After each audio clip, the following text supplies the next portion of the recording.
Today's sermon is on consciousness. Out of the fundamentals of Unicult, we're going to be talking about consciousness and what it means to be a conscious person. Oh yeah, so it's going to come out first on Bandcamp, so you guys can all buy the album America's Sweetheart, and you can stream it on Bandcamp, and then it will come out on all the normal streaming platforms that you all know and love. So it'll be on, I listen to Google Play. It'll be on Google Play. It'll be on Spotify. It'll be on Apple Music. It'll be on music.com. Is that one? It should be. You guys remember Groove Shark? I loved Groove Shark. That's when it was free. You want it on 8-track and cassette. America's Sweetheart on cassette would be cool. I like albums, like vinyl albums. All right. Here we go. Last week we were talking about consciousness in the sense of the universe and what it means to be a conscious individual. And what is consciousness? And really the main point of consciousness that Unicult acknowledges is this idea that all things are conscious. And this is something that is presented in a few books. This is a scientific understanding. It makes sense that things are conscious, and it's kind of like a unifier of theories that are kind of hard to make sense of otherwise. And when you start getting into like quantum physics and quantum entanglement, consciousness as the fundamental aspect of reality starts to make sense. So how do you start to think about this? I talked last week about what it means to have higher spatial dimensions. And let me see if I can find a picture. Time without end. It's an interesting picture. Let me see if I can pull a picture up for you. These pictures are pretty wild, I tell you. Okay, can you see this? So this is the first dimension. The first this is 0, a line. So a point, a line. That's kind of a weird picture. Okay, look at this one. That's a good one, right? What's going on there? Length, width, height and time limited, time without end. So you can see it's kind of hard to start conceptualizing of the fourth dimension. What does it mean to be in the fourth dimension? It's a little confusing. It's a little hard to comprehend. And that's just the fourth dimension. So when we talk about time, we're talking about experiencing the fourth dimension. Last week we talked about how if you are a second dimensional being on a plane experiencing a third dimensional sphere, that the way that you're going to experience that sphere is going to be very different than the way that a third dimensional being experiences that sphere.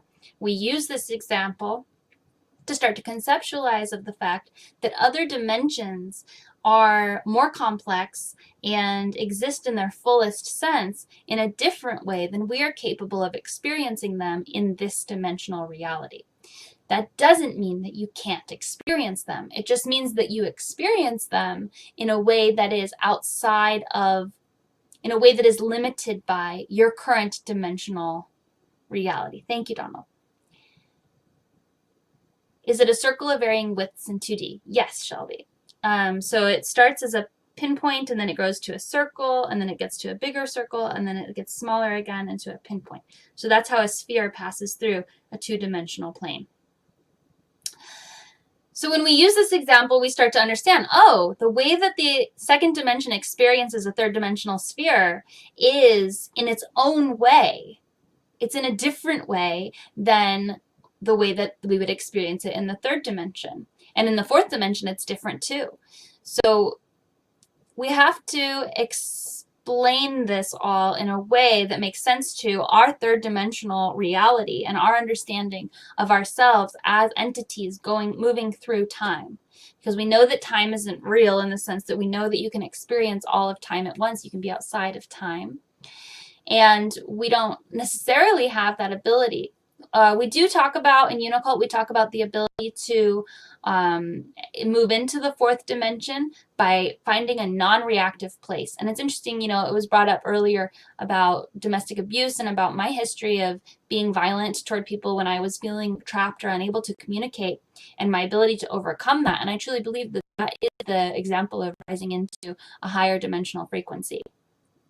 So what I mean is, when you have something happen, if somebody punches you and you just punch back without thinking, let's say, then that is a reactive place. If somebody, says something mean to you and you say something mean to them, that's a reactive place. But if you can see something happening and you can take a more eternal, more expanded way of viewing things, and you can look at that and you can have empathy and compassion, then you're not necessarily going to react in the same way. You're going to react in a very different way, or you're going to see the longer, bigger picture of things, and it's a non-reactive place. So by finding, this is what we really are coming down to in Unicult. This is something that is really important about understanding about our theory, is that this is all connected to our emotional states. In the modern world right now, we really don't give credence to emotional states as creators of reality.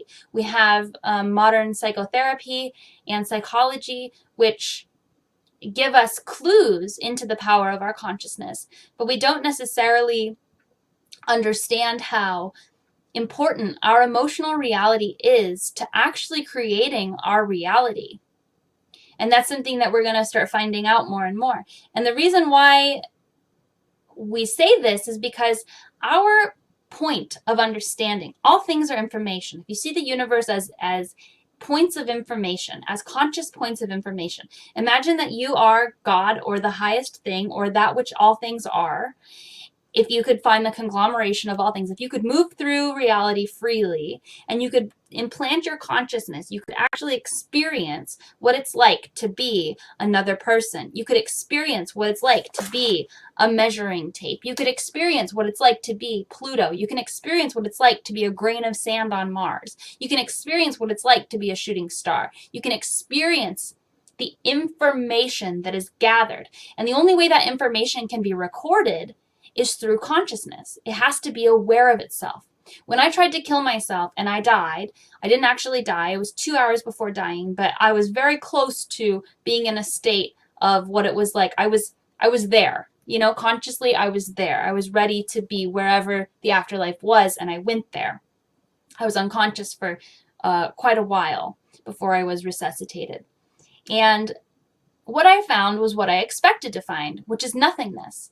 I was really excited to experience nothingness. I was really excited for the disintegration of my soul and of my conscious thought, because I felt like my consciousness was a fucking burden on this planet.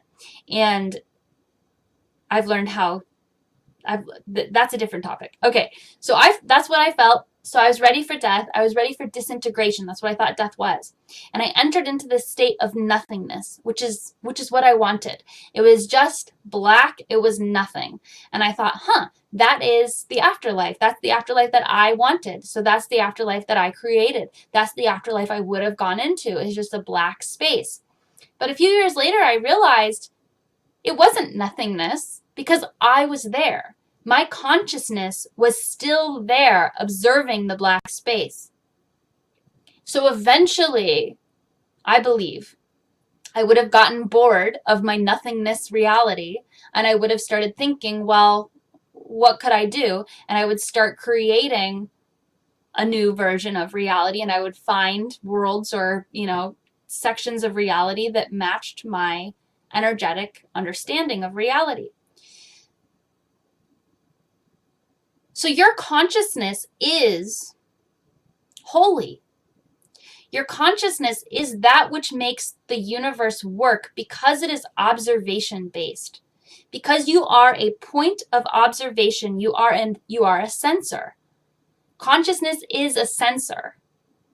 And so you're able to be a point of information, gathering data about all the other points of information, which are also sensors. When we see the universe this way, we are more easily able to understand the fact that we are all one. And I don't just mean we're all one with one another. I mean that we are all one as a conscious understanding, as a conscious undertaking, as a conscious expression of light, of conscious reality. Unicult is all about benefiting yourself. Unicult is all about benefiting your own life. What does it matter if you take these thoughts and you just go out into space and you're like, whoa, this is a wacky way to think. Doesn't help anybody, doesn't help anything. There's no point to that. The way of thinking about it this way, which I believe is truth, is highly, highly beneficial to you in your life. This is highly beneficial to you in your every single interaction. Because when you can look at the world in a way that reflects consciousness, when you can look at the world in a way that is of a higher data understanding of what everything is, and you can understand that all things hold that awareness and that consciousness that you also hold, you develop a higher version of respect and love for the world. When you look at the world and you think, this sucks, I hate this, everything is terrible, I want to die, everything is rotten, and you put those lenses on and you look at the world through that lens, you're going to see that the world is harmful. You're going to notice that someone cut you off. You're going to notice that you stubbed your toe. You're going to notice that you keep dropping that pen. And you're going to get really frustrated and really angry. But when you start to look at the world in a way that is more compassionate toward yourself and toward other things, and you say, everything is here to help me, then you start saying, oh, wow, this person just let me in traffic. Oh, this person stopped by and gave me some muffins. How nice. And you start to reflect the reality. I was reading Bringers of the Dawn recently, and they were talking about how we have only experienced one version of reality, when in fact, the experience of our lives was multiple versions of reality. But what we choose to remember and what we choose to relate to creates our reality. The same things could happen to different people, and they could have a completely different understanding of it. You could go on a beautiful hike with someone and the air could be fresh and the sun could be beautiful and you would feel like you're having such a good time, and then you get to the top of the mountain and the person is like, this is terrible. I hate this. And you'd be like, what? Because two people can experience the same thing and have completely different realities happen to them. That's your own consciousness. That's your ability to relate. So when we talk about consciousness being the underlying component of the universe, this changes everything, because this changes your approach to all things. If you are already a vegetarian or a vegan, you understand already that animals are conscious. When I got my dog Dagny, I looked in her eyes and I said, this dog is just as conscious as I am. I looked in her eyes and we had a telepathic understanding, and I felt her heart and I felt her love and I felt her awareness. And I thought, oh my God, this is no different than a pig or a deer or a cow. I can no longer eat meat because I recognize my own consciousness in this conscious entity, and I know that it's relatable to my consciousness. So what does that do when you recognize the consciousness in others? If you feel like everyone in your life is an NPC, a non-playable character, if they're unconscious and you treat them as such, then you get angry and you get annoyed and you just feel frustrated all the time because everyone's so dumb. But if you see everyone as conscious individuals making the best decisions they can possibly make, you have more compassion, you have more patience, you have more understanding. And it changes your behavior. So when you look at an animal and you say, I can't rightfully have this animal killed for a burger. I can't. That's just insane. And you know that you couldn't do that yourself because you recognize the consciousness in that being. And then you take that consciousness and you expand it. and you say, wow, I feel the consciousness of this tree. I could never cut this tree down. Or you cry when you see a tree cut down. I cry when I see trees cut down. It hurts me because I recognize the consciousness in that tree. And the thing is that when you develop this level of understanding for consciousness, it extends to all things. It extends to rocks and plants and trees and the earth itself. You start to understand that not all consciousness looks like human consciousness. It's very humanistic to assume that consciousness is only valuable when it looks like human consciousness. That's a huge mistake we make every day in this world.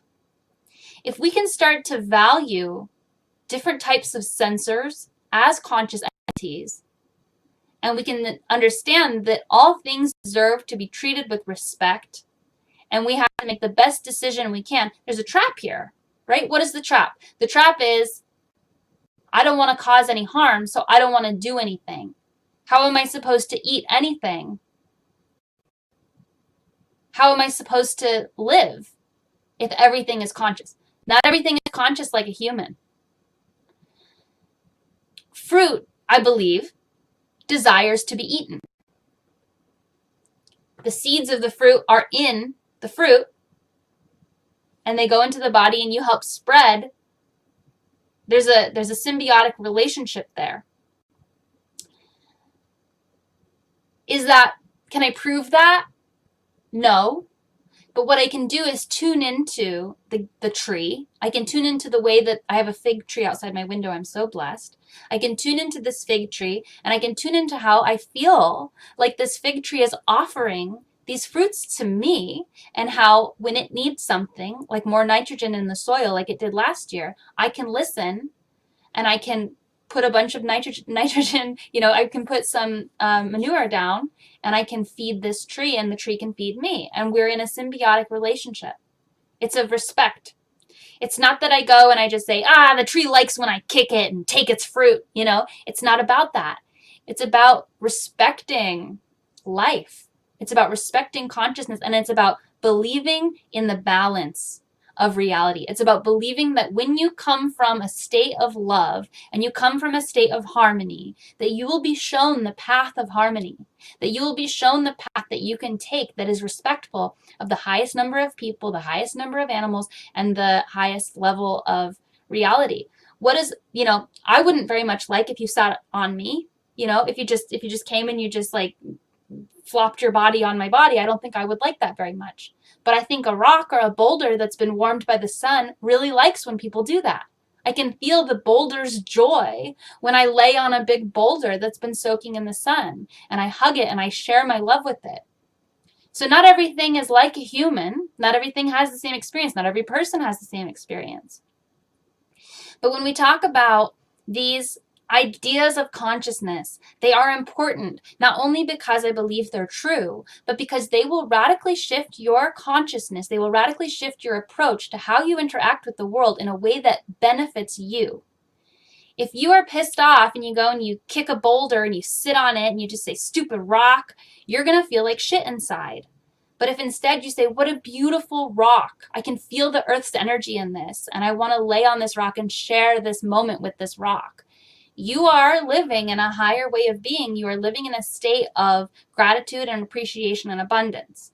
What I'm talking about is very far away from where we are right now on this planet. A lot of people are just now realizing that women and people of color and Black people are actually conscious beings. People are so far away from even understanding that animals are conscious beings, that insects are conscious beings, and they can't even comprehend the fact that that even other humans are conscious beings. So we are working on this on a planetary level. And if you understand what I'm saying, you are very futuristic. Following this path in my life has made me a gentler, more compassionate person, and it has allowed me to make decisions which are healthier for me. The reason why following this path makes you healthier is because you're more in tune with the world around you, and you're more in tune with your body. There's this beautiful aspect of the universe, which is the fact that we are in a system that is preferring to be harmonious. It's like a beautiful song. And when you align your energy with harmony, with your own understanding of harmony through the compass of your heart, I can't tell you what that is, only you can. When you align your energy through the compass of your heart, you suddenly align with the slot, with the reality stream of harmony. And when you're in the reality stream of harmony that comes from your own consciousness, when you're able to harmonize your own internal state and you're able to lead your life from your heart and you're able to see your own energy as a still, calm, harmonious ball of energy that can radiate out, you end up in a stream of reality, a version of reality, which is harmonious. And all things in your life then start to be harmonious. And you start to see harmony in everything that you do. And you start to actually tap into harmonious understandings. If you go to work and you drop your pen and you get pissed off and you bump into somebody because you're pissed off and they spill their coffee and then that person gets pissed off and then they yell at somebody in a meeting and then that person gets pissed off and they go yell at their kid at their house, what did you create? You're not in harmony. You didn't create a version of harmony. If you drop your pen and you laugh and somebody else helps you pick it up and you both laugh about it because you keep dropping it, and then they go to their meeting and they're really nice, and then the person in the meeting is inspired and comes up with a good idea because the person was nice to them, what did you create? And how does it come back around to you? You can look at this from a purely selfish perspective. That's what's so cool about all the Unicult teachings. If you have a hard time empathizing, that's okay. Look at it from a purely selfish perspective. It's going to benefit you. I recently had an experience where I communicated with aliens about something. They had done something that really pissed me off. I was really mad about some stuff. And I ran into a wall of understanding. And I'm obsessed with information. I send my consciousness out into the higher realms to take in information, and I like to know everything. The other day I said, oh, it's weird to not know stuff. And my boyfriend said, you say that a lot. And I said, do I? That's because it's weird to not know stuff. I like to know stuff. I try to understand things, and I study and I explore my consciousness and I research and I read. I like to know stuff. But you can't know everything, of course. And there are times when certain circumstances happen to you which are confusing and which don't make sense. And you run into a wall of your ability to comprehend what the fuck could possibly be happening. Why the hell did this happen and this happen and this happen? And this is not aligned with what I thought was going to happen. And I have no idea why this would be a good thing. And the aliens said to me, they said this to me. They said, you know, it's funny. This is how they said it to me. They're getting funny lately. They're like, you know, it's pretty funny. And I'm like, what? And they're like, humans are weird. Humans are funny. And I said, how? And they said, in the universe, almost every single race of entities, all the aliens that exist, without fail, if something is unknown, they assume the best. They assume that it's divine. They assume that it's only better than they can imagine. You know, it's like if you don't understand something, it's like, wow, this must be beyond my comprehension of what is good and holy. This must be so good that I can't even fathom it. But humans, almost without fail, when they don't know something, they say, oh, this is worse than I've even considered. This has got to be a bad thing. When humans don't know something, they say, it has to be a sign that it is bad. They said, but it's not. Everything is divine. Why do you always gravitate, as humans, why do you always gravitate to the understanding that it's a bad thing that you don't understand something? When you don't understand something, it means that it's too good for you to comprehend. And so when you sit with that and you really humble yourself. This is about ego. You really humble yourself and you really explore the idea that your inability to understand reality, to understand the conscious interplay of interdimensional understanding,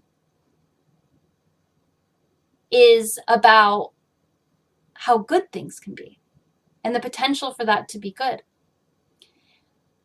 When you look at someone who seems very dumb, or an animal that seems dumb, or an insect that seems unconscious, and we say, well, they just must be stupid. They must be below my understanding. It's not like that. It's not like that. Let me see how I can explain this. Okay, so let's say you have a child. I'll draw it on a piece of paper. Let's say you have a child. Are children stupid?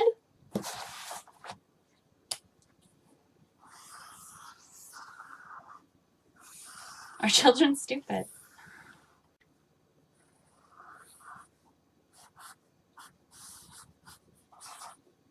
A child's reality is very different from that of an adult, right? So these are the reality bubbles of a child and an adult. The child is occupying a completely different reality space than the adult. Which one is more beneficial? Neither. They're equally beneficial. They're equally valid. If you have a stupid person occupying a completely different reality bubble, you think they're stupid, and their reality bubble looks all weird to you, is that reality lower?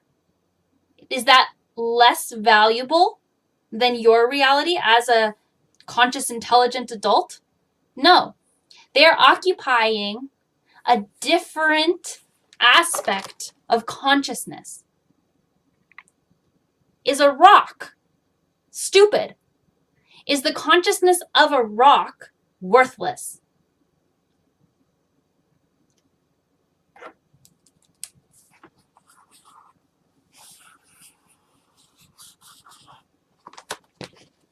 The consciousness of a rock is different than your consciousness, but it is 100% valid in its own way, in a way that we have a hard time understanding because it's different from our consciousness. This comes back to Black Lives Matter. This comes back to feminism. This comes back to making space for other realities. When you understand that all entities, all sensors in the universe, all points of conscious understanding, all points of conscious observation have equal but different amounts of value, maybe not to you, but to the universe in general, then you become more peaceful. You become more compassionate. You become more aligned.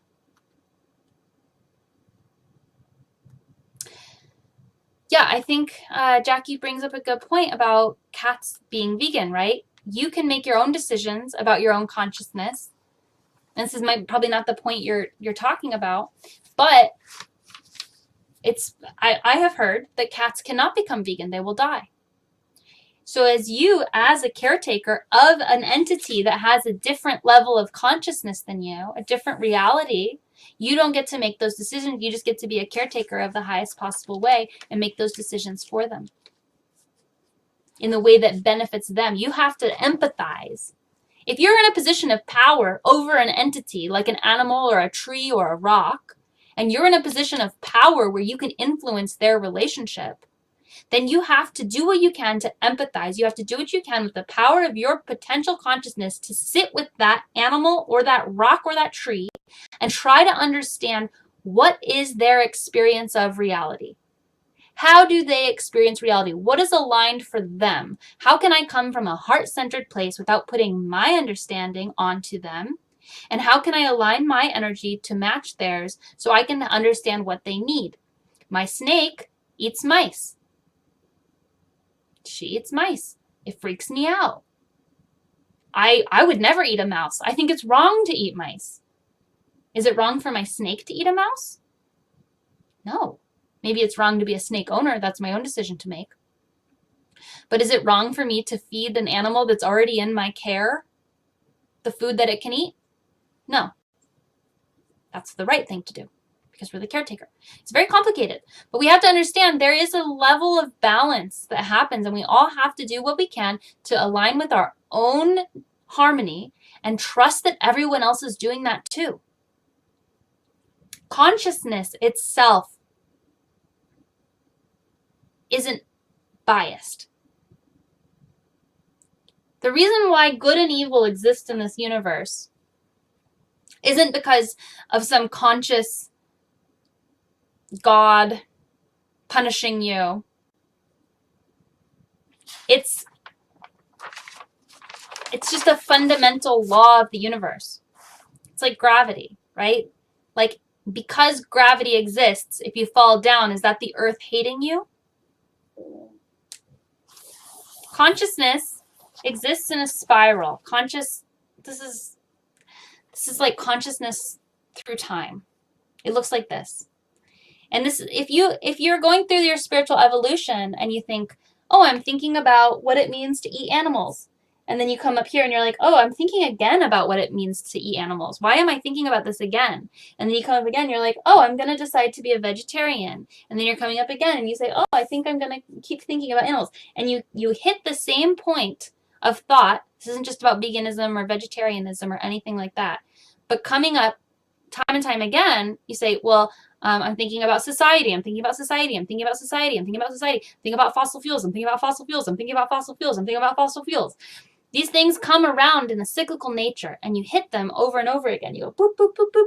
But the thing is, your consciousness either goes in an upward spiral or a downward spiral. This is your only choice. This is the only place where free will exists. You get to choose which direction to go. I was asking my guides recently, why? Why does this upward spiral exist? Why do we get rewarded by going upward? And why do we get punished by going downward? And by rewarded, I just mean it feels good. We have our own internal compass. And I said, what is the mechanism of the universe that draws us so strongly toward the light? And you know what my alien guide said, my all-knowing alien guide said to me? They said, we don't know. They said, we do not know. No one knows why. But they said, we can tell you that all beings in the universe prefer the upward spiral. It feels good to every single entity in the universe to follow the spiral upward into joy rather than downward into suffering and into pain. They said, we don't know why, but since everyone agrees, we think it's the best thing to do because it feels right. It feels good in our hearts. It's like a stream that we're in. So as you're conscious, you go up and up and up in this way, and this is harmony, and this is discord. This is what creates a more painful reality. I think that's all I can say. Even the Arcturians don't know. Nobody knows. There's a book called Urantia, and I really like that book because in that book they're like, we don't know what God is. We have no idea. No one has any clue what God is, honestly. Like God, like we have all this organization of heaven and we do our best to comprehend the light and we have embodied very high levels of light, but God itself is still a mystery. Sociopaths and psychopaths, it still feels right for them. And they would find that if they followed this path. Like, that's why Unicult is so amazing, like I was saying, is just that even when looked at from a very selfish perspective, these understandings help you. If you are a sociopath and you want to hurt people and trick them because it's entertaining to you, you can change your reality to help people. You can trick them into helping them. You know, you can set up elaborate scenarios where you help people rather than trick them. And it's going to make your life better.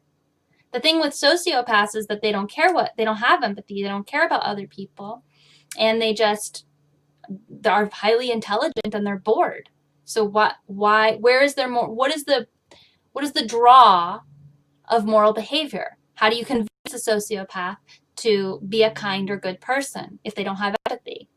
Well, you make it so it benefits them. And that's actually the truth of the universe. If you are a good and kind person to other people, even if you see them all as NPCs, your consciousness will be bettered. Your experience of reality will be better. You will have a better life. If you don't believe that. I don't know if I said that right. If you see them all as conscious entities and not NPCs. You have to convince them the benefit to themselves. Exactly. And that's what's great about Unicult understanding. Because it's true in an empathic sense, absolutely, but it's also true from just an individual perspective. If you just want to be a selfish person and make your own life better, you can follow the same teachings and your life will get better. Your reality will get better. You will have more rewards. So all things in the universe are consciousness. Consciousness itself extends beyond the third dimension, the fourth dimension, the fifth dimension. Consciousness is the root understanding of all dimensional realities. And when we talk in New Age about ascending into the fifth dimension, we are talking about a conscious ascension because the fifth dimension is primarily conscious. So is the third dimension. And to reside in a conscious way in a certain dimension creates that dimensional reality around us. Are all things spatially dimensional related to consciousness? Yes, but there's only a point in which material reality is important. Material reality is actually rare. It's actually rare that we're here in the physical realm. There's way more going on in the astral plane, in the conscious realm, in the higher dimensional realms, which are made of pure light. For light to be condensed to the point which it becomes matter is rare and uncomfortable, usually. As you can tell. As you can likely tell. So that is my sermon on consciousness.